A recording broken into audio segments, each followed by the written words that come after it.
The real name of Mula do Piyazeh was Abul Hasan Abu al-Mahasin bin Abu al-Makaram. He was born in 1540 in the city of Taif, Arabia, near Mecca. From childhood, he was naturally witty, humorous, and cheerful. Laughing seemed his second nature. After a quarrel with his stepmother, his father left home. Young Abul Hasan, longing for him, set out in search and began traveling from caravan to caravan. At last, he reached Iran with an Iranian caravan. This was the very time when the defeated Mughal Emperor Nasiruddin Humayun had come to Iran to seek help against Sher Shah Suri. Humayun's general Bakhshullah Khan had developed close friendship with the Iranian general Akbar Ali.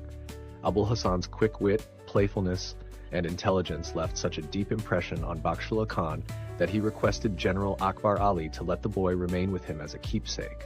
Thus, Abul Hasan came under Bakhshullah Khan's patronage. But fate had its own design.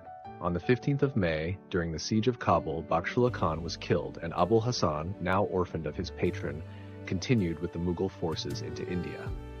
In 1556, after the Battle of Mashiwara, Abul Hasan reached Delhi.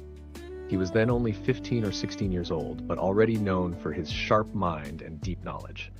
Tired of the world's hardships, he began residing in the mosque of Shams al-Umra, Muhammad Khan Lodhi.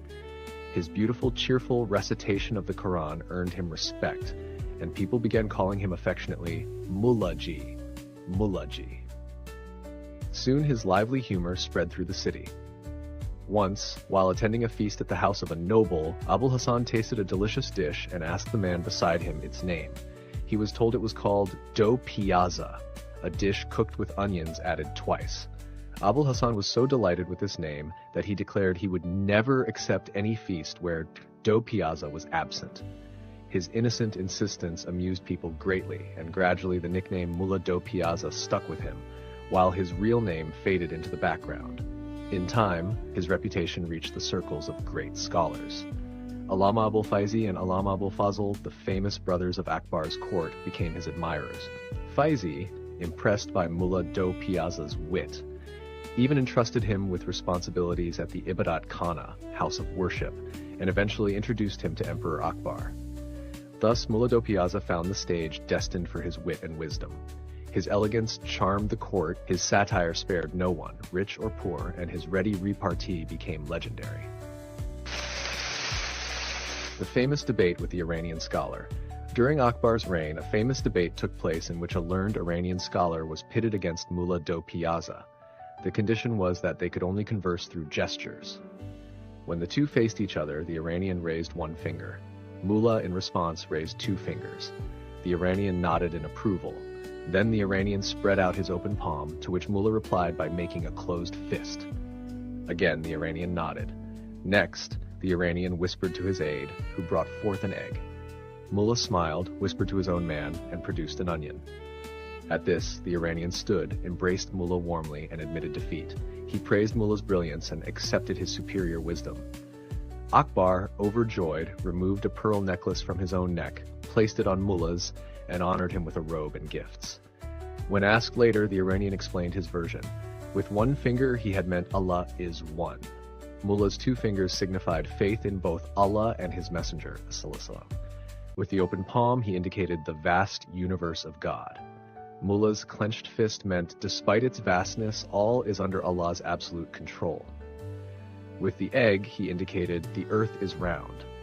With the onion, Mula corrected, the seven heavens and earth are layered like an onion. All three answers were flawless, the scholar admitted, and I had no choice but to acknowledge his superiority.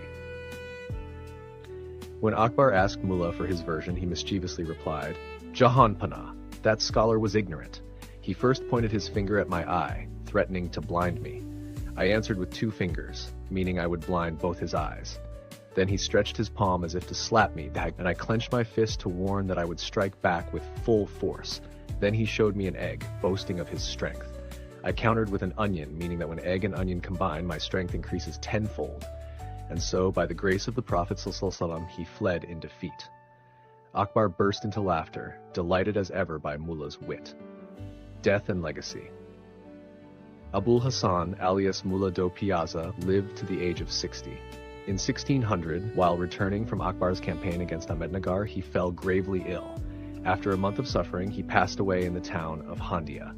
Upon his death, a wag remarked, open quote, "Wabai, Mula do Piyazeh." Even after death, he did not give up the pursuit of Handia. Close quote. Emperor Akbar, who had so often been amused and enlivened by the playful exchanges of Mula do Piyazeh and Raja Birbal, was deeply saddened. He mourned the loss of Mula Ji for many days. Thus ended the life of one of the most colorful figures of Akbar's court, half scholar, half jester, but wholly unforgettable.